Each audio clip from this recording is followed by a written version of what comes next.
Hey y'all, it's Lauren here from Kinder Extravaganza. And before we get going, I just want to remind you to please like, subscribe, click the bell so you get notifications. And if you have any comments, questions, suggestions for future videos, leave those below. It really helps my YouTube analytics. Well, now that we've gotten that out of the way, I'm going to refer back to our very first video that we did where I showed you guys this game right here. I'm going to give you a couple of helpful hints, and I'm also going to give you an organizational tip and show you 2 new games that I have. Now we're going to bring the camera in for a close-up so I can better show you these games. So this is the game that I showed you guys from the first video.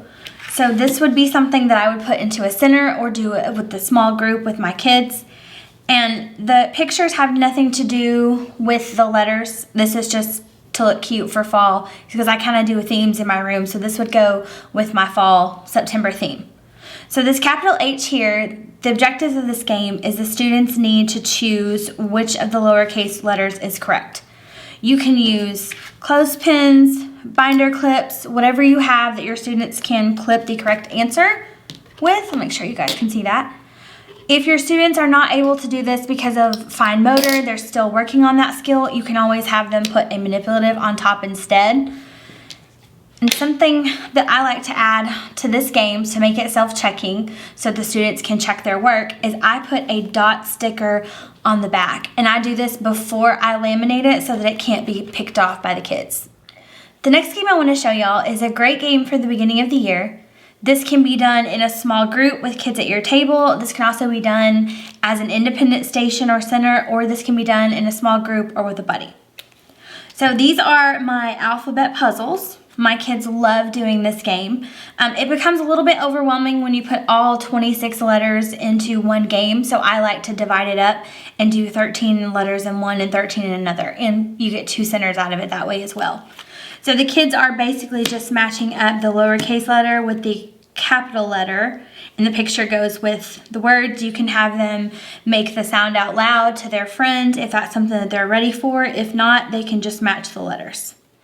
Okay, this last game that I want to show y'all for today, this is the first math game that I have shown on my channel. I'm really excited about it. This is a great game for beginning of the year. This is also something that I have had some pre-K teachers share with me and said this was really helpful for their kids as well. Since the beginning of kindergarten, we're working on numbers 1 to 10. We usually start 1 through 5. And these counting puzzles are something that my students love to do. On TPT, this is just in one big picture. You would have to do the cutting apart yourself, but it cuts the puzzle into strips, and students would have to practice counting.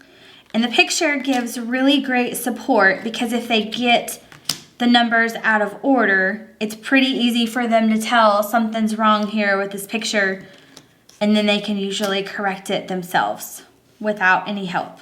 So this is a great activity for them to do by themselves. You can also do this in a small group, but if they are doing it independently, it's pretty self-checking with the picture.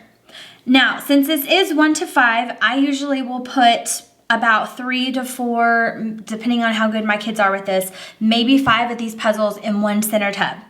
So to keep this straight so my kids don't get confused, I take a Sharpie. You could also do this with the dot sticker. I think this was before I came up with the dot stickers. I know that's really hard to see, but it's a gray color. I put a gray dot on the back of all of these puzzles.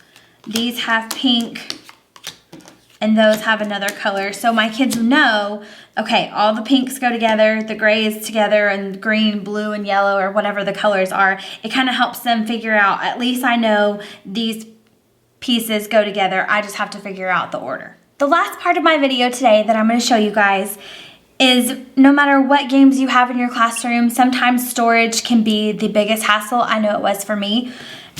When my kids are finished with puzzles and things like that, I'm able to fit them into baggies, or I use binder clips to keep them together. But then it becomes lots of just little piles that I don't know what to do with. And that is when I discovered these scrapbook tubs. I actually get these from Michael's, at the Michael's Craft Store. Sometimes I can find them at Hobby Lobby or Joann Fabrics, but usually I get them at Michael's. They're normally about $9 or $10, but I like to wait till they're on sale for $4 or $5. And they're amazing. They hold everything I need for this month. So if I need any September games, anything for the fall, I keep it all in here. And I have recently created these labels for the front, I hope you can see that there, for the front of these scrapbook tubs so that I know when this is stored in my classroom, if I need September, I just go and look for the label and there it is. These labels will soon be available on my Teachers Pay Teachers page. I'm doing a little reformatting, and as soon as I finish, I will have them uploaded. They are going to be a free resource, so please check out my TPT page for all the games that I showed you today, as well as tons of free resources. Anything you see in our videos that is not one of my products, we will soon be adding the links to make it easier for you to shop and find what you need. As I mentioned at the beginning of this video, please like, subscribe, and comment so that our channel can continue to grow. I'll see you next time.